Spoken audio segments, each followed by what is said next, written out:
Y una cosa que antes se me quedó a medias con el tema de que la historia de España está hecha a medida del PSOE, o por ejemplo con el tema este de que aparte del anarquismo se ha borrado la historia del republicanismo, por ejemplo, es el tema de que este tema de la hegemonía del PSOE forma parte de la herencia de Franco. Y es que, en cierta manera, la sociedad española le ha dado la vuelta al franquismo y es como que la España ahora es la anti-España, ¿sabes? Y es como que aspiran a ellos a hacer el todo y les interesa que la historia de España sea lo más catastrófica y lo más negra posible porque es el PSOE el que nos va a sacar de aquello. Entonces vamos a las elecciones a por un salvador que nos salve de este país desastroso. Entonces, sí. Y eso es lo que realmente influye mucho más en todas muchas cosas antes que la leyenda negra, a mi juicio. Y es que la historia que se hace en España se sesga en ese sentido para que vayamos a buscar al PSOE mesiánico. Claro, pero escucha, tu razonamiento es acertado, pero creo que le falta añadir lo siguiente. A ver, dime. Lo saco a colación de la exposición que acabas de hacer. Es que necesariamente, a nivel superestructural ideológico, el PSOE, para poder presentarse como salvador de España y de sus trabajadores, porque el PSOE vive de eso, es decir, si el PSOE no permite ese PSOE state of mind, se muere, es decir, hay mucha gente en España que piensa de que antes de Felipe González España vivía en el Paleolítico Superior, casi literalmente. Claro. Y hay gente que piensa que si el PSOE no gobierna es que vuelve Franco. Y claro, gente joven y gente mayor.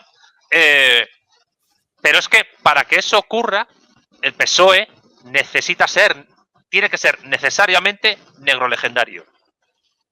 Es decir, ¿por qué? Porque la leyenda negra, se filtra, evidentemente, a través de muchos movimientos políticos importantes y culturales del siglo XX. El regeneracionismo, lo has señalado tú muchas veces en Twitter y en vídeos. Y si es verdad que hacen una vuelta del revés de la historiografía franquista, es decir, porque sí, Franco venía, España nunca ha sido moderna y eso es bueno, y el PSOE es España nunca ha sido moderna y eso es malo, hasta que hemos llegado nosotros, cuidado, hasta que hemos llegado nosotros, porque ¿quién impulsa obras urbanas como la Avenida de la Ilustración en Madrid? El PSOE.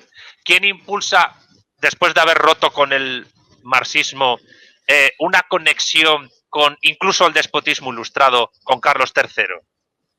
La Universidad Carlos III se funda con un rector socialdemócrata, Gregorio Pérez Barba. ¿Por qué? Pues porque hay una conexión del PSOE con la ilustración española, que es ya negro legendaria por influencia francesa. Esto lo señala María Elvira Rocabarea en Fracasología. Sí, y que necesariamente... No estoy muy de acuerdo, Sí, un momentito. Sí. El PSOE necesita ser negro legendario porque el PSOE entiende que lo positivo de la construcción histórica española a escala universal preilustrada es algo que solo lo puede enarbolar una persona que odia la modernidad. Y el PSOE es el partido que entiende que es el representante en la tierra española de la modernidad. Y entonces, ¿qué pasa? Que al conectar, y esto lo conecto con Andrés González, al conectar el PSOE con la modernidad y con la ilustración, conecta con, antes de Marx, el filósofo más importante del mundo contemporáneo, que es, como diría Jesús Maestro, Manolo Kant, es decir, Emmanuel Kant. Emmanuel Kant es la paz perpetua, es la declaración de los derechos del hombre y del ciudadano, es la ilustración, es el cosmopolitismo. Y el PSOE, a través de su acercamiento a la OTAN con Estados Unidos, a la Organización de Naciones Unidas, el enarbolamiento de la Declaración de los Derechos Humanos por parte de Zapatero para tenerlo como fundamento de la Alianza de Civilizaciones y el actual proyecto de la España federal en una Europa federal, exige combinar al mismo tiempo que el PSOE se presente como el partido que va a evitar que España caiga en la barbarie premoderna y al mismo tiempo el partido que impide, digamos, una crítica tanto social y política como académica seria a la leyenda negra. De ahí que hayan sido los medios del PSOE por ejemplo El País, los que arremetieron de una manera absolutamente vehemente contra el libro primero de María Elvira Rocabarea. Yo no niego la parte de verdad que tú dices de que hay problemas que van más allá de la leyenda negra y que explican la situación actual. Pero es que esos problemas actuales necesitan la leyenda negra como lubricante o gasolina para poder conformarse históricamente como en superestructuras ideológicas de poder. Sí, pero el tema es que la leyenda negra es un pilar de un edificio más grande. Y entonces, si no entendemos el todo, y el tema es que no es un ejercicio, es que a mí me hace mucha gracia porque veo ciertos problemas de interpretación cuando se llegan a las conclusiones, o por ejemplo hay un capítulo en el que Rocabarea se acerca al tema y no desarrolla. Y entonces, porque da la sensación, tal como se explica, de que hubo un ejercicio de propaganda lineal y que ha acabado penetrando porque somos tontos o algo así.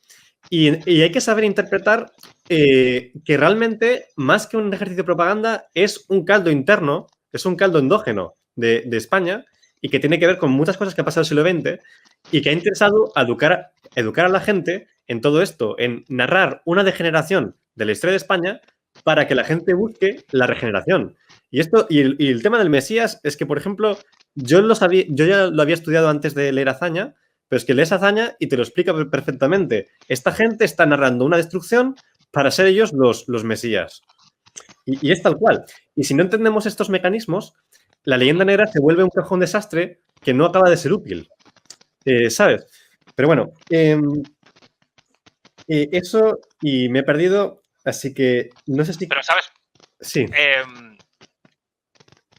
Es cierto que no hay una linealidad histórica entre lo que plantea María Elvira en Fracasología y la situación actual. Hay, digamos, saltos y hay momentos donde esa leyenda negra no está tan presente. Eso yo creo que se nota bastante en los intentos de construcción de un patriotismo español decimonónico por parte de determinados gobiernos.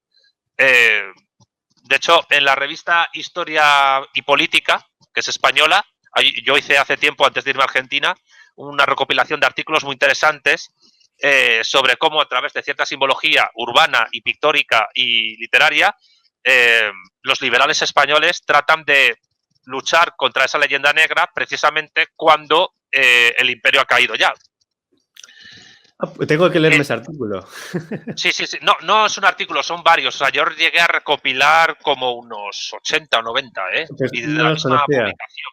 De hecho, incluso por parte del PSOE hay un intento de responder a esa leyenda negra en un momento muy importante de la historia del intento de construcción de un patriotismo español, que es durante el quinto centenario y los prolegómenos del quinto centenario. Me estoy refiriendo, pues, a la preparación de la... Adiós, Andy, yo sigo hablando. Me estoy refiriendo a los preparativos de la Exposición Universal de Sevilla, de la Capitalidad Cultural de Madrid y, por supuesto, de los Juegos Olímpicos de Barcelona. ¿Qué ocurre? Que todos esos preparativos, entre comillas, se rompen al año siguiente con la crisis económica de 1993 y los escándalos de corrupción, entre otros, de Banesto, que llevaron a Mario Conde a prisión. Y eso no implica negar la importante parte de verdad que el texto Fracasología de María Elvira Rocabarea tiene.